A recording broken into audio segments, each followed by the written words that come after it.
Iran आज पाकिस्तानी वफ़द की मेज़बानी कर रहा है। इस बारे में मजीद बात करेंगे फवाद अहमद साहब से, जो कि सीनियर तज्ज़ियाकार हैं। Thank you so much for your time. Sir, बताइएगा कि किस तरह से इस सब पेशरफ को देख रहे हैं, और बैनुल-अक़वामी खबरों के मुताबिक ईरानी ज़राए का कहना है कि दौरा ऐसे वक्त में हो रहा है जब दोनों ममालिक दरमियान मुज़ाकरात दोबारा शुरू करने की कोशिशें जारी हैं, और दूसरी जानिब वज़ीर-ए-आज़म भी सऊदी अरब का दौरा कर रहे हैं। तो इस सब में पाकिस्तान के सालसी किरदार को आप किस तरह से देख रहे हैं? देखें जी, अब से कुछ देर पहले एक प्रेस कॉन्फ्रेंस हुई थी कि जो तमाम टीवी चैनल्स पे लाइव नशर हुई, कि जो ईरान के दफ्तर खारजा के तर्जुमान की तरफ से हुई, जिसमें उन्होंने बताया कि पाकिस्तान का एक आला सतही वफ्द जो है वो आज रात तेहरान पहुंचेगा। और अब हम देख रहे हैं कि पाकिस्तान का आला सतही वफ्द आर्मी चीफ जनाब सैयद आसिम मुनीर साहब,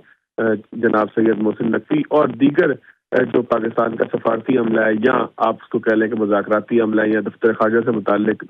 अफराद हैं, वो वक्त में शामिल हैं। और वो अमेरिका की जानिब से मिलने वाले मुतालबात की तमाम जो कंक्लूजन है या फहरिस्त है, उसको लेकर जो है वो तेहरान पहुंचे हैं। इसका मतलब ये है कि मुज़ाकरात जिसके हवाले से कहा जा रहा था कि जुमेरात को इस्लामाबाद में हो सकते हैं, अब उसका पहला दौर, जो इससे पहले हमने देखा कि जेडी वेंस और जो है वो बाकर कालिबाफ और अब्बास इराकी की क़यादत के अंदर जो है इस्लामाबाद में हुआ था, उसका जो अगला मरहला है वो पाकिस्तान कि वो ईरान के अंदर उस पर गुफ्तगू शनीद करेगा, मुतालबात को देखा जाएगा, बातचीत आपस में की जाएगी, कम्युनिकेशन डेवलप की जाएगी, और जहां से सिलसिला टूटा था उससे कुछ आगे जो है वो सिलसिले को उन नुकात का मजमुआ बनाने में जो है वो एक कोशिश होगी कि जो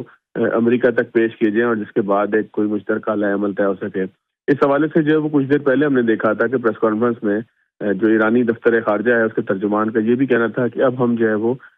आर्जी सीज फायर के बजाय मुस्तकिल जंगबंदी के प्रपोजल के ऊपर काम करेंगे। और साथ साथ उन्होंने बताया कि ईरान का कोई इरादा नहीं है कि वो मुस्तकबिल में या हाल के अंदर जो है वो भी आज कल या कुछ अर्से के अंदर जो है वो एटमी कुव्वत बनने की कोशिश करे। तो इसका मतलब ये है कि ईरान ने अपने मकासद भी वाज़े कर दिए हैं, ईरान ने अपना लाएअमल भी वाज़े कर दिया, और अब आर्मी चीफ की क़यादत में पहुंचने वाला वक्त इन तमाम नुकात को कोई हतमी शक्ल देगा, कि जिसके बाद उम्मीद ये की जा रही है कि अगले हफ्ते के दौरान या इस हफ्ते के आखिर तक, जो कि इख्तिताम के करीब ही है, तो एक ऐसा मुआहदा मुश्तरका तौर पर आ जाएगा कि जो दुनिया में अमन का जो है वो पैगाम लेकर आएगा। ये एक बहुत बड़ी पेशरफ्त है। इससे पहले हमने देखा था कि ईरानी वफ्द पाकिस्तान तशरीफ लाया था, अमरीकी नायब सदर जेडी वेंस की क़यादत में अमरीकी वफ्द भी आया था। मुज़ाकरात का एक 21 घंटे तवील दौर चला था। अब आप समझ लीजिए कि ये भी मुज़ाकरात आमतौर पर इसी तरीके से होते हैं, जो हम ये समझा जाता है कि मुज़ाकरात कोई एक रात के अंदर मुकम्मल हो जाएंगे या चंद घंटों के अंदर जो है वो 48 साल का सफर तय कर लिया जाएगा। तो ऐसा आमतौर पर होता नहीं है।